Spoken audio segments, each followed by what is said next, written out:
Hello folks, hoping you all are doing great. Today in this video we will be completing the leftover functionalities of bus reservation system. After this video our bus reservation system would be complete. Right, on my channel you can check the playlist of bus reservation system.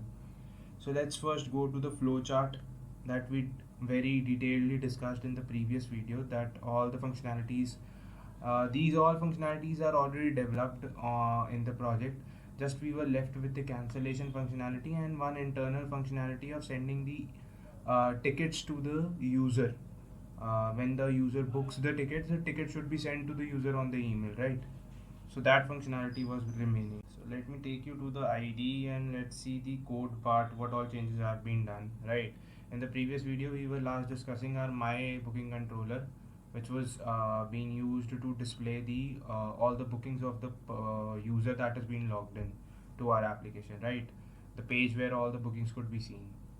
So now what we have expanded it to, the functionality that would be new things that we have made in this booking system, bus booking system. So here what we'll be doing is that when we click on that pay button, when we are on the booking page and when we click on the pay button, then what happens is that we directly go to the my booking page. But in between there, the functionality is required to generate the tickets, and the tickets should be sent on the user email as well, right? So let me take you to the default let me first take you to the dashboard controller where we were handling that pay button click. So that handling was done by slash booking controller, right? So this controller was handling the click of that button, and then it was redirecting us to the my booking page. So what we have done now is that we have to generate the ticket, the PDF of the ticket, and then we have to also send the ticket to the user. So what we have done is in the default user service, when this method is being called, that update booking, what actually it was doing in previous to this video was that it was taking bookings DTO and it was just saving all the data that was present in bookings DTO to booking entity, and from the repository we were calling the save method. Now in between, before saving, we have to generate the PDF, right? So how we'll be doing is, actually I've implemented a very new thing for me as well, because I have done a bit of research and a bit of coding, hit and trials on that. So I have developed a, sorry, I haven't developed, I have actually used a Maven dependency that is known as flying saucer, right? Flying saucer. So what this dependency does is that it takes your template would be an HTML file, that how you want to display the data into the HTML, right? So it will take your HTML, and your HTML can have theme leaf, dynamic identifiers as well. You can load the data from database to the HTML, like we did for all the HTMLs to display on the application UI, right? So the same way there would be an HTML where it would be taking the input from the database, and that HTML would be dynamically converted to the PDF, and that PDF would be stored in this project directory only. So how we are doing is that, first of all I have taken this Maven dependency here, flying saucer, right? And then in the default user, when we call the update bookings, right? First of all, what we have to do is, when we take the when we have added the dependency, we also need to actually make a theme leaf configuration file. So what this theme leaf configuration file does is, it takes the class template resolver and it sets few things into it, right? Character encoding, prefix, suffix, and all these things. So it prepares our template for generating the PDF, right? So after writing these code for the time leaf configuration, then in the default user, when we were going in the update bookings method, there only I have actually generated the PDF here, right? In this method what I have done is, I have taken the bookings GTO and user as an input. So here I am generating a dynamic name for our HTML, for our PDF that would be sent to the user, and then I'm calling two methods, right? Create PDF method. Let me first discuss this. So here what we are doing is we are taking a context object. This is a theme leaf context object in which we are setting the variable values: name, date, number of passengers, from, to, bus name. These all variables are being used on the HTML. I'll show you the HTML, and let me first go to the HTML and I'll show the HTML to you, that how these variables are being consumed there. So let me take you to the resources templates, right? So here is my template HTML. So this template HTML is acting as a template for generating the PDF. So here I am using the theme leaf variables like dollar name, dollar number of passengers, dollar from, dollar to. So these are dynamic values that are being populated, right? So how these values are being populated, it is populating it from context, right? In context we are setting the variable of name, date, number of passengers from the booking entity, the booking DTO entity that we are getting, right?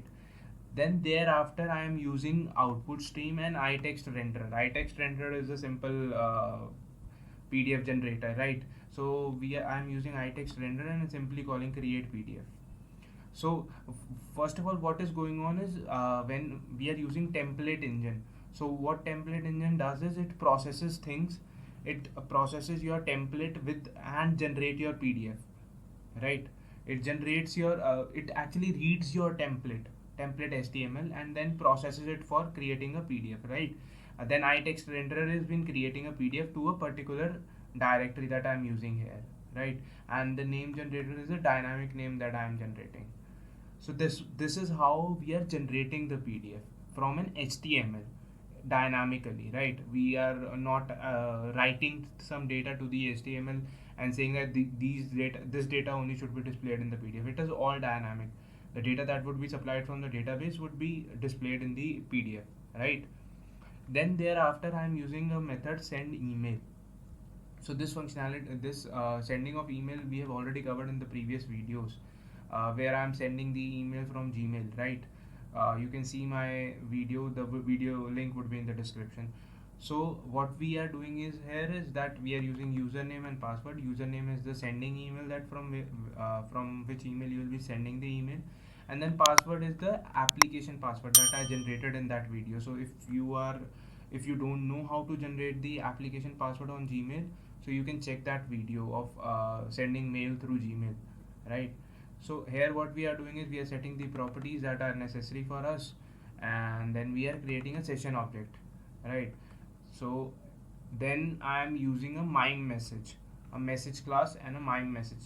And what the simple things is that we are setting the subject, we are setting the text of the message body, and then we are adding the file that we want to attach. So the PDF is already generated, right? Beforehand, the PDF is already generated. Now what we have to do is we have to just add that PDF to our message part and multi-part add body. So what will this do is this will actually attach this file as an attachment to my email, right? And then we are using transport.send. So what transport.send will do is it will send the email to the specified email that is being coming as a to email. So here I am using the to email as so yes, here I am setting the to email users.get email, right? So that's my to email set recipients, right? So this is how we are sending the mail to the user. The running functionality, the run through of the functionality, I'll show you at the end of the video. So this was the way we are actually creating the PDF dynamically and also then sending the PDF to the user. So this was required when we click on the pay button. Yes, the the ticket should be sent to the user, right? To confirm him that the booking has been done and this is your ticket.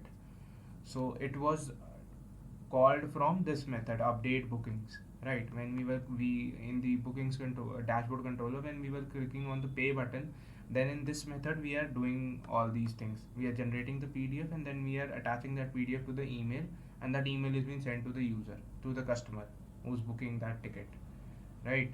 So it was simple, and in the code part, if there is any kind of confusion, you can comment down. I'll definitely love to read the comments and will give you a reply. Right, now this was the one functionality, right? And then the other functionality is that on the my dashboard you can see that there is some changes in the my dashboard. You can see a button of generate, right? What does that generate button does is that if suppose we have sent the tickets to the email of the customer, and uh, if suppose that tickets are being lost by the customer, right? So if the tickets are lost, then what, how will the tickets would be sent to the customer again? So we have made a provision, right? We have made a provision to generate the tickets again, right? The customer can click on generate button and the tickets would be sent again to his specified email. So how we are doing is that in my bookings controller I have written a controller call of slash generate, and here what we are doing is we are actually finding the booking data from that id, and the users details has been found out, and then we are making a bookings dtu object from create booking dtu. In my helper class I have written this method.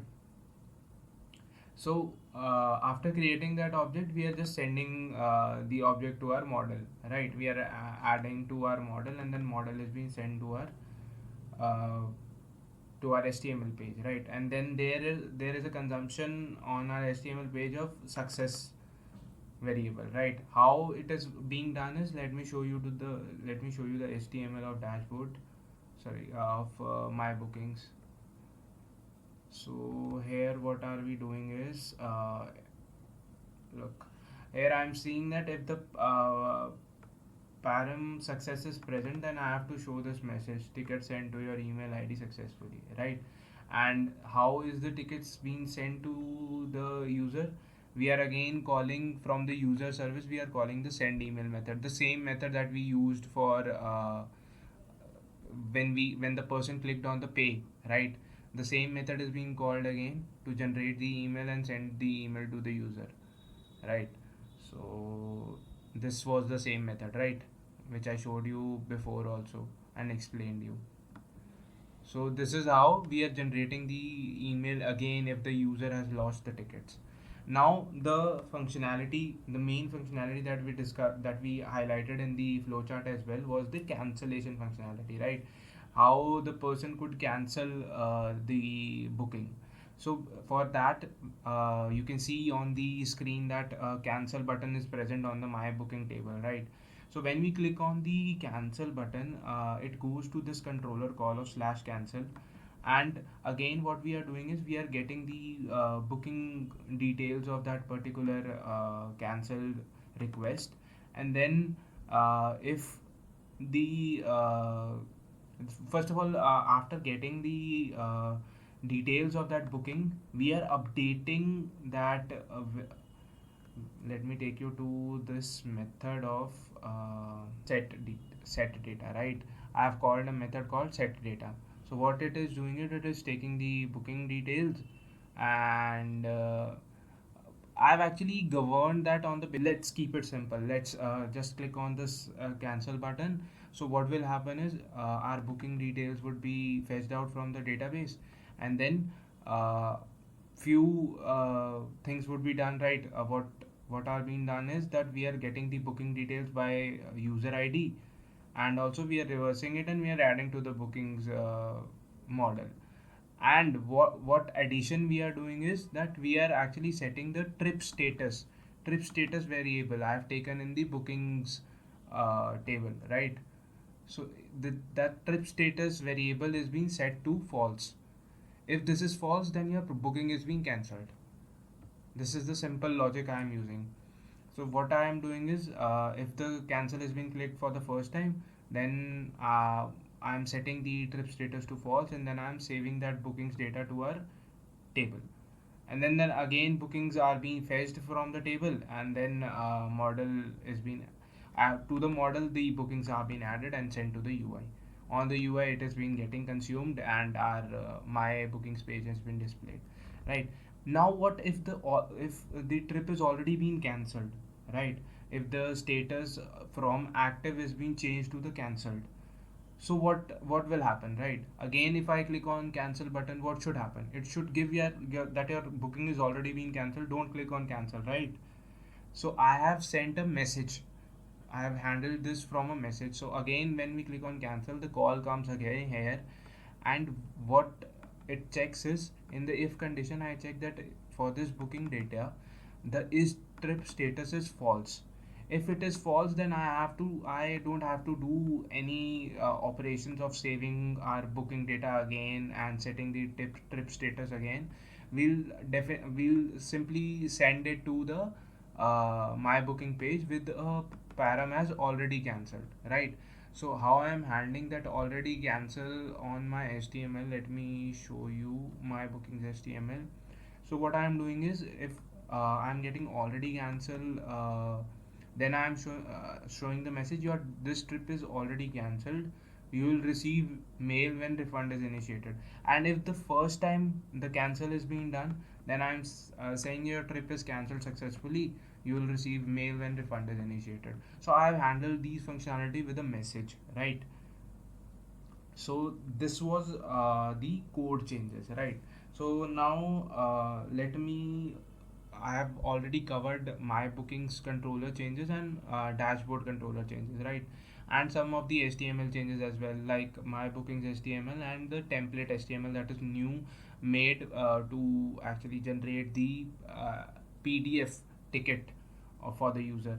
Let me show you the ticket as well, right? You can see on the screen that this is how the ticket would look like, right? So I'll show you in the run through of the application as well. So let me now go to the browser and show. So let's do the run through of the application, right? I'll register a new user here. As we are sending the email, so the email ID should be a valid email ID, right? I'm putting my valid email ID here, and the password is 123456. I'll say register, and it has redirected me to the login page. So the register was successful, so let me log in now. 123456, enter, and it takes me to the dashboard, right? When I click on my booking, so there is no bookings right now, as this is a new user constructed. So let me go to the dashboard, and I'll search for New Delhi to Shimla, right? And the date is 26.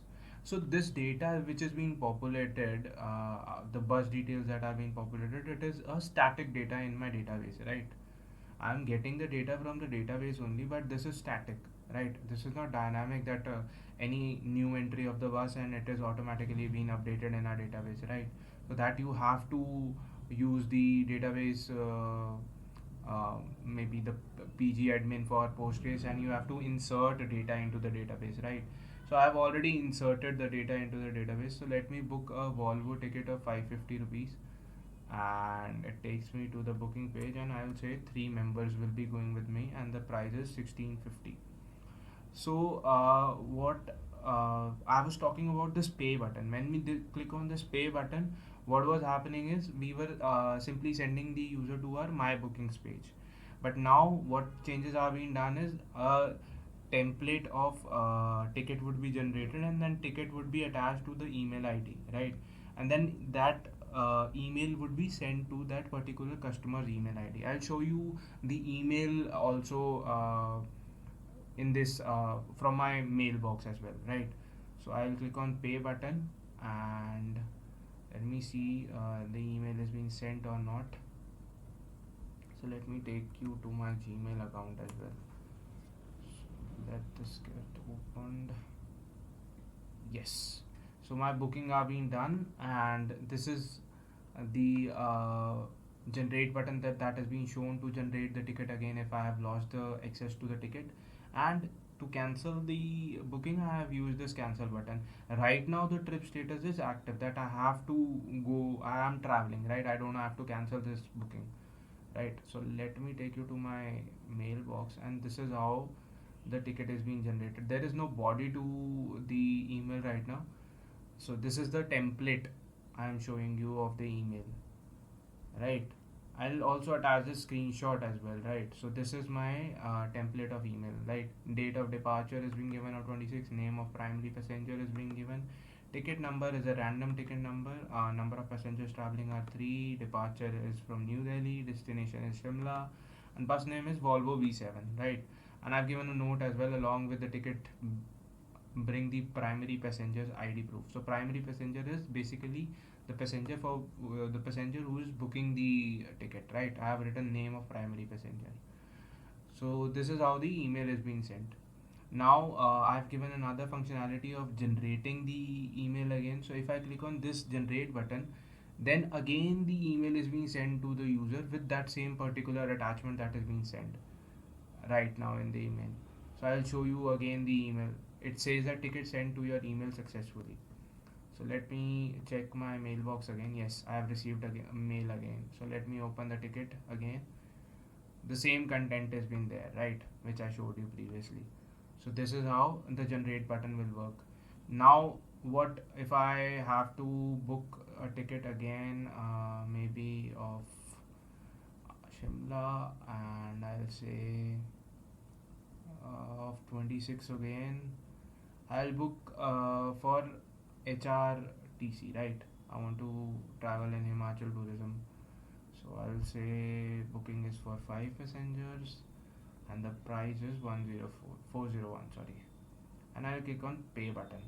Again the email would be sent to me, and the generation would be done of the PDF, and then the email would be sent to me, and then I would be redirected to my bookings page, right? So this is my latest booking, so it is appearing on the top, right? So now the functionality is of cancel, right? Now I thought that okay, 2 people are more added and the amount is already very much 1650 is very big amount. So I've booked again for HRTC. I got 5 tickets. Now what if I want to cancel this? What I'll do is I'll simply click on the cancel button, and it says your trip is cancelled successfully. You will receive email when refund is initiated. The message that I showed you on the HTML that we have handled.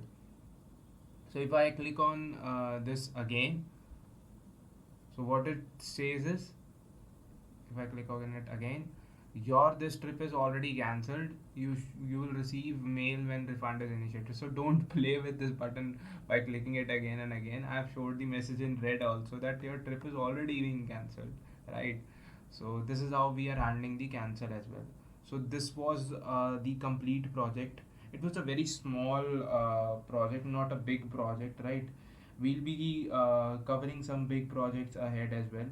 So stay tuned, and if you give a comment on this video and if you give a thumbs up to this video, it will encourage, right? It will encourage me, and much more of motivation is being needed to make a few some new concepts and new project videos for you people. So do give it a thumbs up, share with your contacts, and subscribe to the channel so that the reach could be grown for this channel as well. So stay tuned with as new concepts and new project building videos will be coming ahead. So I'll see you in the next video. Thank you so much.